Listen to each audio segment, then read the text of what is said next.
Hello guys, and welcome back to the channel. Trying something new out with the mic, with the setup, using my MXL condenser mic. So that way I can hopefully move around a bit more and I don't have to have the mic like right in my face. I think my next video is also gonna have this set up. So leave a comment either on this video or that video.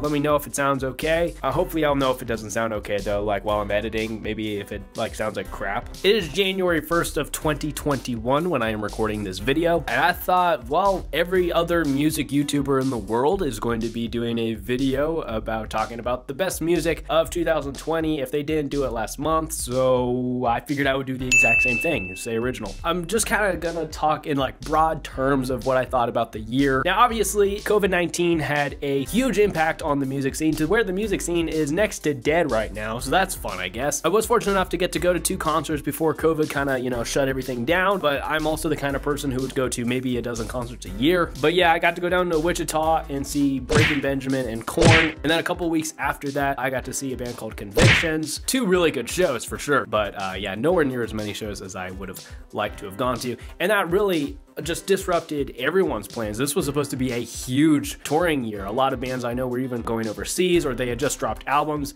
last year and they were going to do the big tours for those albums this year. And now, well, I mean, they didn't get to, which kind of leads me into my first main point, which is going to be virtual concerts. What do you think of them? Me personally, I don't love them. There are some merits to it. I do own a couple like concerts on DVD that I like to pull out and watch every now and then. I do enjoy watching live videos on YouTube every now and then. So this is like a guaranteed high quality product of something along those lines. So in that sense, I get that. But then a lot of the time there's the paywalls that are just as intense as a normal concert, which it blows my mind. People miss concerts so much that a lot of them were willing to pay that. There's a band called Code Orange who are kind of in the hardcore scene, I guess. And I think I heard somewhere that they had like 10,000 people watch a live stream concert that they did. And they're not even like a huge band or anything.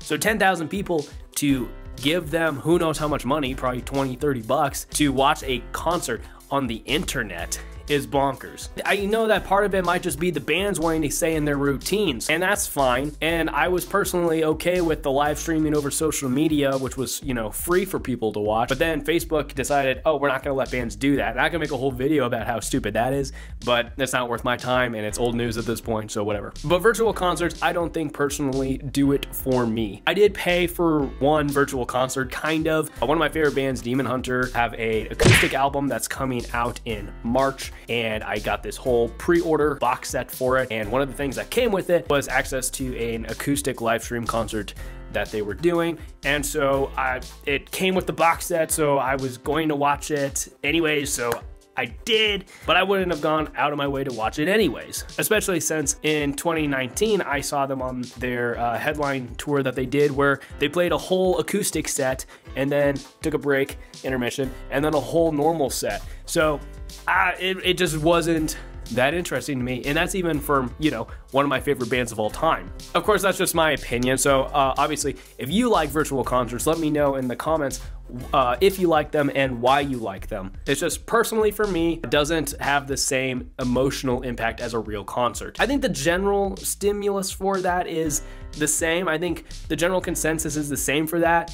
I think for now it will, you know, it'll work, but I think if this goes on for much longer, people are just, they're gonna get burnt out and not going to put that kind of money into that kind of stuff until real concerts are back. Well, one way that I think COVID actually really helped the music in 2020 was that a lot of bands now all of a sudden had all this free time to write new music. And so that's something we've seen. We've seen bands writing new music and getting back in the studio way sooner than they thought they were going to, way sooner than we thought they were going to, which that's cool. That's awesome. And in some ways, we even saw bands get back together that haven't made music in quite a long time. There's a smaller band from the MySpace era of metalcore called Soul of the Skies, who I really liked back in the day on MySpace. That's, yeah, old. and they got back together in 2020, put out a couple singles. I think their new EP just came out today. I think I've only got to listen to it once. It's solid. It's solid, and I'm so happy that we're getting to see that. System of a Down, who are one of the biggest rock bands of all time, put out new music in 2020,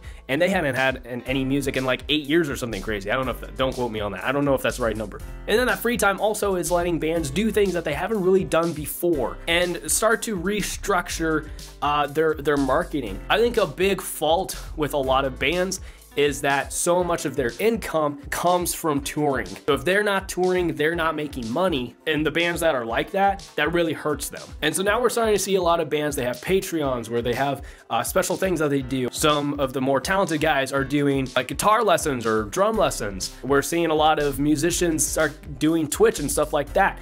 And honestly, long term, that's actually probably really healthy for the community. So that's actually a positive that's come out of the whole COVID situation. One thing I'm not happy about though, about how COVID affected this year, was how we got a lot of music about 2020. We got a lot of music about the coronavirus, and I hate that. I hate it so much. I just don't like it when music is automatically dated. You hear a song, and you automatically know what it's about and who it's directed at, what time it's directed at. It ages it so poorly. Now, people who were there and people who remember it well, they're gonna be able to hear that song and be like, oh yeah, that sucked. For most people, it's not gonna mean anything to them. Especially, you know, 20 years from now, like the target audience of music won't have even been born yet. Have you thought about that? And no one's gonna look back on this year that fondly. So I just don't know why we would do that. And that's just something that goes across the board musically, the stuff that you can listen to and be like, hey, this could have been made at any point in time. That's the kind of stuff that just has better longevity. But now we're like, okay, that song was for sure in 2020 because they're talking about the coronavirus. So let's get away from that. There's one other broad spectrum I want to get into before I get into more specific little nitpicky things. Where are my albums? Where the heck are my albums? Are they in the closet? No, my albums aren't in the closet. I don't know where are the albums? Where are they? It has been such a ridiculous year as far as just having singles. Let me gather myself here, I'm fine. I understand that the general population thinks that the album is dead and that singles are the way to go. And there's a few different reasons for that. And I'm not gonna say it's not valid because it definitely is. One, there's the social aspect of it in the sense that like our attention spans are just designed to be shorter than they used to be. A lot of that has to do with radio intentionally playing short songs. A lot of that has to do with hip hop artists putting out singles over albums. A lot of that has to do with just digital technology in general has shortened our attention spans. And then there's also the money side of things where people just think it's not really worth it. Why would I put out 10 songs every other year or every 3 years and not even all of it's the best stuff we've ever written, where I could just put out a couple songs every year that are guaranteed to be the best songs and I don't have to spend money producing it. Which I could make a whole video about why that's like more or less not true, because if you're making a CD, that's money that like actual money that you're gonna make profit on, whereas streaming you have to have stupid amounts of streams to even break even, but that's a whole nother video. Besides the fact that there's always going to be the niche people who are always going to buy CDs, the same way that we're getting the vinyl revival over the last decade or so. So in a lot of ways, I kind of get it. I kind of get why singles are kind of the new norm, but if we want to take a step back and look at the potential for 2020 to have been even better musically, it would have been to have more actual full albums. And here's why. If people were getting their hours cut so much, if people are losing their jobs, that A equals B, B being they have more time for their hobbies and to do other things. So that means if a band that person liked had dropped 10 songs instead of 1, they would have listened to those 10 songs. And that then would have cycled into physical albums for people to buy, which then could have helped those artists who aren't touring right now. It's a vicious cycle. Do we see that? Do we see that this is a vicious cycle? I think we do, but it's kind of whatever. It is what it is, and there's nothing I, as myself, can do. I still buy music if I really like it, and I know that you guys are the same way because you're smart. You are smart, and you love music, so if you like an album enough, or you like a band enough, you're gonna buy the album. because you're a good person. Let's start talking about specifics. What was good? What was not good? I want to go ahead and get the stuff that I'm not as familiar with out of the way first. Starting it off, pop music. I don't love pop music. There's plenty that I do like. I love a good, well-produced vocal. I like hearing weird stuff that synths create. There's lots of cool production elements that I like about pop music. But if I was going to tell you that 2020 was the year for really good pop music, I'd be a liar. Really, the only thing that I really loved out of pop music in 2020 was the 2-song little mini release that the Jonas Brothers did. XV15, whatever the heck you want to call it. Those 2 songs that they made were really fun and got me excited for the summer when, you know, I couldn't do anything. I was locked at home. Outside of that, not a lot of pop music that wowed me, but you know, if there's any awesome pop music that came out this year, let me know in the comments and I will check it out. Rap music. Oh my word. Let's get into that. I'm gonna be honest, I am really picky about my rap music. I do believe that there is a lot of really cool production stuff going on in hip hop as well. Just like what I said about pop music, there's a lot of really interesting and innovative things happening there. There are just some things that there is a gap, and I don't know when that gap was created, but it's there for me. So there's a whole lot of stuff in rap and hip hop that I just don't get it. Like, I don't get how WAP can be one of the most popular songs of the year. I don't get it. I've listened to it and I've thought about it, and I think that just says a lot of negative things about us as a society. It's disgusting is what it is, actually.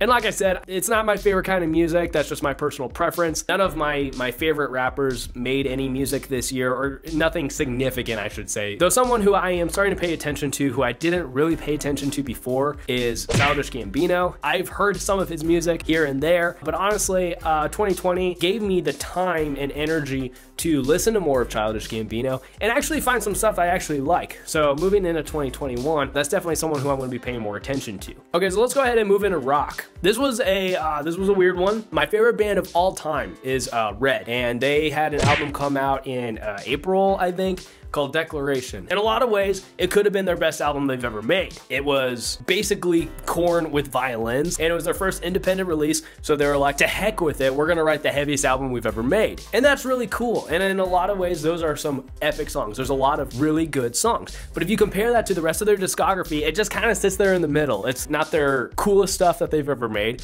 and it's not, you know, the most disappointing stuff they've ever made. It's just kind of set there in the middle.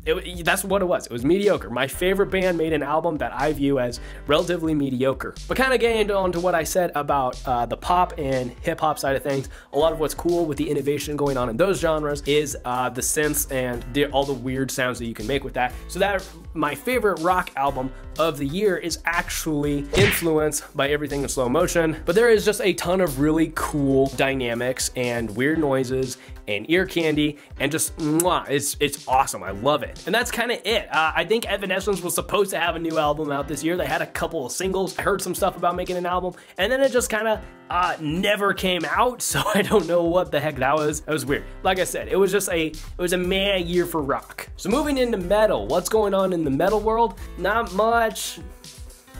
I think the biggest highlight is, I didn't know whether to put this in the rock category or the metal category, so, you know, disclaimer, don't, you metal elitists, stay away from me, please. Post-Human by Bring Me the Horizon was a stellar album. It blew me away, and it blows my mind that a band can be that heavy and have like 6 million monthly Spotify listeners. One of the songs on this album was made with Mick Gordon, who did this, the Doom soundtracks. They were on the what's it called, Death Stranding, the walking simulator game.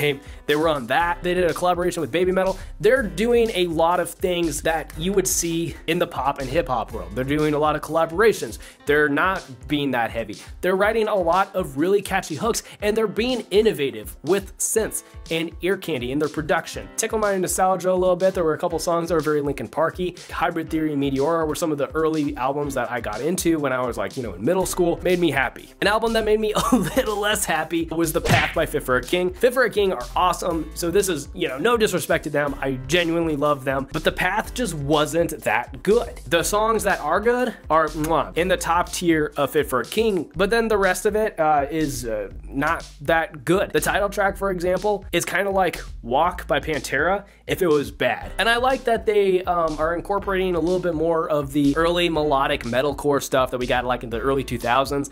I like that they're introducing some of those elements into the traditional Fit for a King sound, but at the same time, I don't think they've quite blended it well enough. And even like the songs I really like God of Fire, I heard it a dozen times and I was like, I'm good, I get it, you know? Chugs. Honestly, that pains me to say because their previous album, Dark Skies, was one of the best metalcore albums of all time. So it is kind of sad to see that. But like I said, the stuff that was good on the album is really good. And I think that maybe it's just like a buffer period. So maybe whatever they make next, they're gonna get that blend of the two different styles a little better. But I think my personal favorite metal thing to come out this year was Trilogy, which was just a single by Silent Planet. It is everything I love about metalcore. It's got gnarly low tune breakdowns, but also really intricate, I don't want to say proggy, but like early metalcore, technical, almost gent kind of stuff. I don't know, the more technical side. I like the blend of the two. I like the back and forth between the clean singing and the aggressive screaming. I like the dark,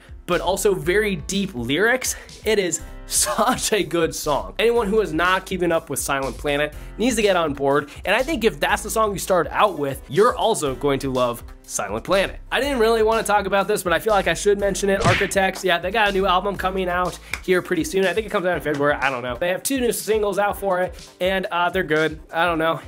It's kind of just normal nowadays for metalcore bands to turn into butt rock bands, and that's fine. I grew up on butt rock. I like a lot of that stuff, but the fact that like every metalcore band is doing that is a little silly to me, but it is what it is. I don't know. That's all I got. That's kind of all I have for this video. I just wanted to talk about some key things about 2020 in music. If there's anything big that you think I missed out on, please leave a comment below, point it out to me. Maybe I just overlooked it. I'm kind of just spitballing.